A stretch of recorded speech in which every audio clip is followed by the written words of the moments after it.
10 सितंबर 2024। बाबा का साकार मुरली। मीठे बच्चे माया को बस करने का मंत्र है मनमना भव। इसी मंत्र में सब खूबियाँ समाई हुई है। यही मंत्र तुम्हें पवित्र बना देता है। आज का प्रश्न है, आत्मा की सेफ्टी का नंबर 1 साधन कौन सा है और कैसे? उत्तर, याद की यात्रा ही सेफ्टी का नंबर 1 साधन है, क्योंकि इस याद से ही तुम्हारे कैरेक्टर सुधरते हैं। तुम माया पर जीत पा लेते हो। याद से पतित कर्मेंद्रियां शांत हो जाती है। याद से ही बल आता है। ज्ञान तलवार में याद का जौहर चाहिए। याद से ही मीठे सतो प्रधान बनेंगे, कोई को भी नाराज नहीं करेंगे। इसीलिए याद की यात्रा में कमजोर नहीं बनना है। अपने आप से पूछना है कि हम कहाँ तक याद में रहते हैं। ओम शांति। मीठे मीठे रूहानी बच्चों को रोज़ रोज़ सावधानी ज़रूर देनी होती है। कौन सी सेफ्टी? फर्स्ट सेफ्टी क्या है? याद की यात्रा से तुम बहुत सेफ रहते हो। मूल बात ही बच्चों के लिए यह है, बाप ने समझाया है, तुम बच्चे जितना याद की यात्रा में तत्पर रहेंगे, उनकी खुशी ही रहेगी और मैनर्स भी ठीक होंगे, क्योंकि पावन भी बनना है, कैरेक्टर्स भी सुधरना है, अपनी जांच करनी है। मेरा कैरेक्टर किसको दुख देने जैसा तो नहीं है, मुझे कोई देह अभिमान तो नहीं आ जाता है। यह अच्छी रीति अपनी जांच कर रखनी है। बाप बैठ बच्चों को पढ़ाते हैं। तुम बच्चे पढ़ते भी हो तो फिर पढ़ाते भी हो। बेहद का बाप सिर्फ पढ़ाते हैं, बाकी तो सब है देहधारी। इसमें सारी दुनिया आ जाती है। एक बाप ही विदेही है। वह तुम बच्चों को कहते हैं कि तुमको भी विदेही बनना है। मैं आया हूँ तुमको विदेही बनाने। पवित्र बनकर ही वहाँ जाएंगे। छी को तो साथ ले नहीं जाएंगे। इसीलिए पहले मंत्र ही यह देते हैं, माया को बस करने का यह मंत्र है, पवित्र होने का यह मंत्र है। इस मंत्र में बहुत खुशियाँ भरी हुई है। इससे ही पवित्र बनना है, मनुष्य देवता बनना है। ज़रूर हम ही देवता थे, इसीलिए बाप कहते हैं अपनी सेफ्टी चाहो। मजबूत महावीर बनना चाहे तो यह पुरुषार्थ करो। बाप ने तो शिक्षा देते रहेंगे, भल ड्रामा भी कहते रहेंगे। ड्रामा अनुसार बिल्कुल ठीक ही चल रहा है कि फिर आगे के लिए भी समझाते रहेंगे। याद की यात्रा में कमजोर नहीं बनना है। बाहर रहने वाले बांधेली गोपिकाएं जितना याद करती है, उतना सामने रहने वाले भी याद नहीं करते हैं, क्योंकि उनको तड़फन होती है शिव बाबा से मिलने की। जो मिल जाते हैं उन्हों का पेट जैसे कि बहर जाता है। जो बहुत याद करते हैं यह उच्च पद पा सकते हैं। देखा जाता है अच्छे बड़े सेंटर्स संभालने वाले मुख्य भी याद की यात्रा में कमजोर है। याद का जौहर बहुत अच्छा चाहिए। ज्ञान तलवार में याद का जौहर न होने कारण किसको तीर लगाना लगता ही नहीं, पूरा मरते नहीं। बच्चे कोशिश करते हैं ज्ञान का वान लगाकर बाप का बनाए व मरजीवा बनाए, परंतु मरते नहीं। तो जरूर ज्ञान तलवार में गड़बड़ है। बाबा बहल जानते हैं ड्रामा बिल्कुल एक्यूरेट चल रहा है, परंतु आगे के लिए तो समझाते रहेंगे ना। हरेक अपनी दिल से पूछो, हम कहाँ तक याद करते हैं? याद से ही बल आएगा। इसीलिए कहा जाता है जौहर चाहिए। ज्ञान तो बहुत सहज रीति समझा सकते हैं।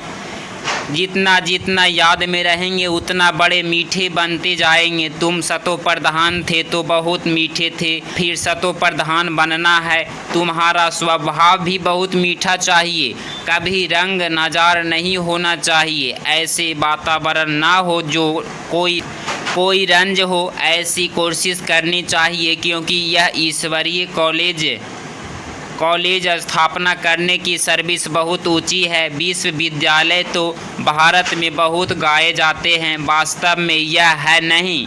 विश्वविद्यालय तो एक ही होता है। बाप आकर सबको मुक्ति, जीवन मुक्ति देते हैं। बाप जानते हैं सारी दुनिया के जो भी मनुष्य मात्र हैं सब खत्म होने हैं। बाप को बुलाया भी इसीलिए है कि छीछे दुनिया का खात्मा और नई दुनिया का स्थापना करो। बच्चों भी समझते हैं बरोबर बाप आया हुआ है। अभी माया का पंप कितना है और पंपिया का खेल भी दिखाते हैं। बड़े बड़े मकान आदि बना रहे हैं। यह है पंप। सतयुग में इतने मंजिल के मकान बनते नहीं हैं, यहाँ बनते हैं क्योंकि रहने के लिए ज़मीन कम है। विनाश जब होता है तब सब बड़े बड़े मकान भी गिर पड़ते हैं। आगे इतनी बड़ी बड़ी बिल्डिंग नहीं बनती थी। बॉम्बर्स जब छोड़ेंगे तो ऐसे गिरेंगे जैसे ताज के पत्ते गिरते हैं। इसका मतलब यह नहीं है कि वहीं मरेंगे बाकी दूसरे रह जाएंगे, नहीं।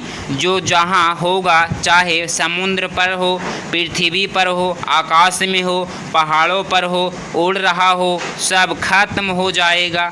यह पुरानी दुनिया है ना, जो भी 84 लाख योनियाँ है, यह सब खत्म हो जानी है। यहाँ नई दुनिया में यह कुछ भी होगा नहीं।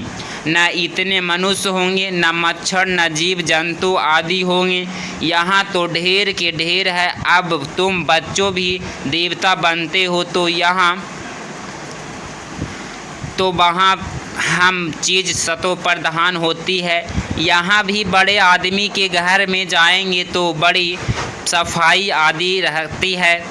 तुम तो सबसे जास्ती बड़े देवता बनते हो। बड़े आदमी भी नहीं कहेंगे, तुम बहुत उच्च देवताएं बनते हो। यह कोई नई बात नहीं है। 5000 वर्ष पहले भी तुम यह बने थे नंबरवार। यह इतना किचड़ा आदि यहाँ कुछ भी नहीं होगा। बच्चों को तो बहुत खुशी होती है, हम बहुत उच्च देवता बनते हैं। एक ही बाप हमको पढ़ाने वाला है जो हमको बहुत उच्च बनाते हैं। पढ़ाई में हमेशा नंबरवार पोजीशन वाले होते हैं। कोई कम पढ़ते हैं, कोई जास्ती पढ़ते हैं। अब बच्चे पुरुषार्थ कर रहे हैं, बड़े बड़े सेंटर्स खोल रहे हैं, इसीलिए कि बड़ों के मालूम पड़े। भारत का प्राचीन राजयोग भी गाया हुआ है। भारत खास विलायत वालों को जास्ती उत्सुकता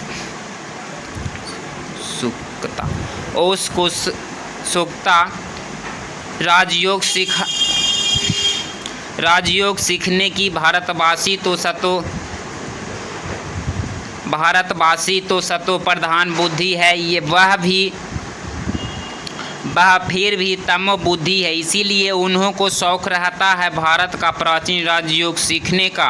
भारत का प्राचीन राजयोग नामी ग्रामी है, जिससे ही भारत स्वर्ग बना था। बहुत थोड़ा आते हैं जो पूरे रीति समझाते हैं। स्वर्ग हेविन पास हो गया सो फिर होगा जरूर। हेविन अथवा प्राइड्स है, इससे वंडर ऑफ वर्ल्ड। स्वर्ग का कितना नाम वाला है। स्वर्ग और नरक, शिवालय और वैशालय। बच्चों को अब नंबरवार याद है कि हमको अब शिवालय में जाना है। वहाँ जाने के लिए शिव बाबा को याद करना है। वहीं पंडा है सबको ले जाने वाला। भक्ति को कहा जाता है रात, ज्ञान को कहा जाता है दिन। यह बेहद की बात है। नई चीज़ और पुरानी चीज़ में बहुत फ़र्क होता है। अब बच्चों की दिल होती है इतने उच्च ते उच्च पढ़ाई, ऊँचे ते ऊँचे मकान में हम पढ़ाए तो बड़े बड़े लोग आएंगे। एक एक को बैठ समझाना पड़ता है। वास्तव में पढ़ाई व शिक्षा के लिए एकांत में स्थान होते हैं। ब्रह्मा ज्ञानिया के भी आश्रम शहर में दूर दूर होते हैं और नीचे भी रहते हैं, इतने ऊपर की मंजिल पर नहीं रहते हैं। अभी तो तमो प्रधान होने से शहर में अंदर घुस पड़े हैं। वह ताकत खत्म हो गई है। इस समय सबकी बैटरी खाली है। अब बैटरी को कैसे भरना है, यह बाप के सिवाय कोई भी बैटरी चार्ज कर ना सके। बच्चों को बैटरी चार्ज करने से ही ताकत आती है। उसके लिए मुख्य है याद, उसमें ही माया के विघ्न पड़ते हैं। कोई तो सर्जन के आगे सच बतलाते हैं, कोई छिपा लेते हैं। अंदर में जो खामियां है वह तो बाप को बतलानी पड़े। इस जन्म में जो पाप किए हैं वह अविनाशी सर्जन के आगे वर्णन करना चाहिए, नहीं तो वह दिल अंदर खाता रहेगा, सुनाने के बाद फिर खाएगा नहीं। रख लेना यह भी नुकसान कारक है। जो सच्चे सच्चे बच्चे बनते हैं वह सब बाप को बतला देते हैं, इस जन्म में यह पाप किए हैं। दिन प्रतिदिन बाप जोड़ देते रहते हैं, यह तुम्हारा अंतिम जन्म है। तुम होंगे तो ज़रूर होते होंगे ना। बाप कहते हैं मैं बहुत जन्मों के अंत में नंबर 1 पतित बना है, उसमें ही प्रवेश करता हूँ, क्योंकि उनको ही फिर नंबर 1 में जाना है। बहुत मेहनत करनी पड़ती है। इस जन्म में पाप हुए है ना, कईयों के पता ही नहीं पड़ता है कि हम यह क्या कर रहे हैं। सच नहीं बतलाते हैं, कोई सच बतला देते हैं। बाप ने समझाया है, बच्चे तुम्हारी कर्मेंद्रियां शांत तब होती है जब कर्मातीत अवस्था बनती है। जैसे मनुष्य बूढ़े होते हैं तो कर्मेंद्रियां ऑटोमेटिकली शांत हो जाती है। इसमें तो छोटेपन में ही सब शांत हो जाना चाहिए। इसी तरह रहे तो इन सब बातों की एंड हो जाए। वहाँ कोई ऐसी गंदी बीमारी, चिटक पट्टी आदि कुछ नहीं होता है। मनुष्य बड़े साफ शुद्ध रहते हैं। राम राज्य यहाँ है, रावण राज्य तो अनेक प्रकार की गंदगी की बीमारियाँ आदि है। सतयुग में यह कुछ होती नहीं, बात मत पूछो। नाम ही कितना फर्स्ट क्लास है। स्वर्ग नई दुनिया बड़ी सफाई रहती है। बाप समझाते हैं, इस पुरुषोत्तम संगम युग पर ही तुम यह सब बातें सुनते हो। कल नहीं सुनते थे, कल मृत्यु लोक के मालिक थे, आज अमर लोक के मालिक बनते हो। निश्चय हो जाता है कल मृत्यु लोक में थे, अभी संगम युग पर आने से अमरलोक में जाने के लिए तुम पुरुषार्थ कर रहे हो। पढ़ाने वाला भी अब मिला है, जो अच्छी रीति पढ़ते हैं तो पैसा आदि भी अच्छा कमाते हैं। बलिहारी पढ़ाई की कहेंगे, यह भी ऐसे हैं। इस पढ़ाई से तुम बहुत उच्च पद पाते हो। अभी तुम रोशनी में हो, यह भी सिवाय तुम बच्चों के और कोई को मालूम नहीं है।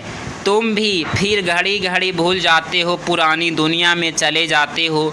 भूलना माना पुरानी दुनिया में चले जाना।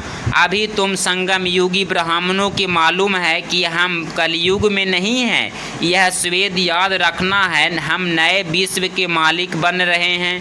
बाप हमको पढ़ाते ही हैं नई दुनिया में जाने के लिए। यह है शुद्ध अहंकार, वह है अशुद्ध अहंकार। तुम बच्चों को तो कभी अशुद्ध ख्यालात भी नहीं आने चाहिए। पुरुषार्थ करते करते आखिरी पिछाड़ी में रिजल्ट निकलेगी। बाप समझाते हैं, इस समय तक सब पुरुषार्थी है। इम्तहान जब होता है तो नंबरवार पास हो, फिर ट्रांसफ़र हो जाते हैं। तुम्हारी है बेहद की पढ़ाई, जिसको तुम ही जानते हो तुम कितना समझते हो। नए नए आते रहते हैं, बेहद के बाप से वर्षा पाने के लिए भल दूर रहते हैं, फिर भी सुनते सुनते निश्चय बुद्धि हो जाते हैं। ऐसे बाबा के सम्मुख भी जाना चाहिए। जिस बाप ने बच्चे को पढ़ाया है, ऐसे बाप से सम्मुख तो ज़रूर मिलना चाहिए। कर ही यहाँ आते हैं, कोई नहीं समझे हुए हैं तो फिर यहाँ आने से समझ जाते हैं। बाप कहते हैं, दिल में कोई भी बात हो समझ में नहीं आती तो भल पूछो। बाप तो चुंबक है ना, जिसकी तकदीर में है वह अच्छी रीति पकड़ सकते हैं। तकदीर में नहीं तो फिर खलास सुना अनसुना कर देते हैं। यहाँ कौन बैठ पढ़ाते हैं? भगवान, उनका नाम है शिव। शिव बाबा ही हमको स्वर्ग की बादशाही देते हैं। फिर कौन सी पढ़ाई अच्छी? तुम कहेंगे हमको शिव बाबा पढ़ाते हैं, जिससे 21 जन्मों की बादशाही मिलती है। ऐसे ऐसे समझाते समझाते ले जाते हैं, कोई तो पूछा ना समझाने कारण इतनी सर्विस नहीं कर सकते हैं। बंधन की जंजीरों में जकड़े रहते हैं। शुरू में तो तुम कैसे अपने को जंजीरों से छुड़ा कर आए, जैसे कोई मस्ताने होते हैं। यह भी ड्रामा में पार्ट था जो कशिश हुए। ड्रामा भट्टी बननी थी, जीते जी मरे, फिर माया की तरफ कोई कोई चले गए। युद्ध तो होती है ना, माया देखती है, इस बड़ी हिम्मत दिखाई है। अब हम भी ठोक कर देखते हैं कि पक्के है ना पक्के है वह नहीं। बच्चों की कितनी संभाल होती थी, सब कुछ सिखलाते थे। तुम बच्चे एल्बम आदि देखते हो, लेकिन सिर्फ चित्र देखने से ही समझ न सके। कोई बैठ समझाए कि क्या क्या होता है, क्या क्या होता था, कैसे भट्टी में पड़े थे, फिर कोई कैसे निकले, कोई कैसे। जैसे ऐसे रुपये छपते हैं तो भी कोई कोई खराब हो पड़ते हैं। ईश्वरीय मिशनरी है, ईश्वर बैठ धर्म की स्थापना करते हैं। यह बात किसको भी पता नहीं है। बाप को बुलाते भी हैं, परंतु जैसे तवाई समझाते ही नहीं। कहते हैं कि यह कैसे हो सकता है, माया रावण एकदम ऐसी बना देती है। शिव बाबा की पूजा भी करते हैं, फिर कह देते सर्वव्यापी। शिव बाबा कहते हो, फिर सर्वव्यापी कैसे होगा। पूजा करते हैं, लिंग को शिव कहते हैं। ऐसे थोड़े ही कहते कि इसमें शिव बैठा है। आप पत्थर ठीकर में भगवान को कहना, तो क्या सब भगवान ही भगवान हैं। भगवान अनलिमिटेड तो नहीं होते हैं ना। तो बाप बच्चों को समझाते हैं, कल पहले भी ऐसा समझाया था। अच्छा, मीठे मीठे सिकिलधे बच्चों प्रति माता पिता बाप दादा का याद प्यार और गुड मॉर्निंग। रूहानी बाप की रूहानी बच्चों को नमस्ते नमस्ते। धारणा के लिए मुख्य सार। पॉइंट नंबर फर्स्ट, ऐसा मीठा वातावरण बनना है जिसमें कोई भी नाराज ना हो। बाप समान विदेही बनने का पुरुषार्थ करना है। याद के बल से अपना स्वभाव मीठा और कर्मेंद्रिया शांत करनी है। पॉइंट नंबर 2, सदा इसी नशे में रहना है कि अब हम संगम युगी हैं, कलयुगी नहीं। बाप हमें नए विश्व के मालिक बनाने के लिए पढ़ा रहे हैं। अशुद्ध ख्यालात समाप्त कर देने हैं।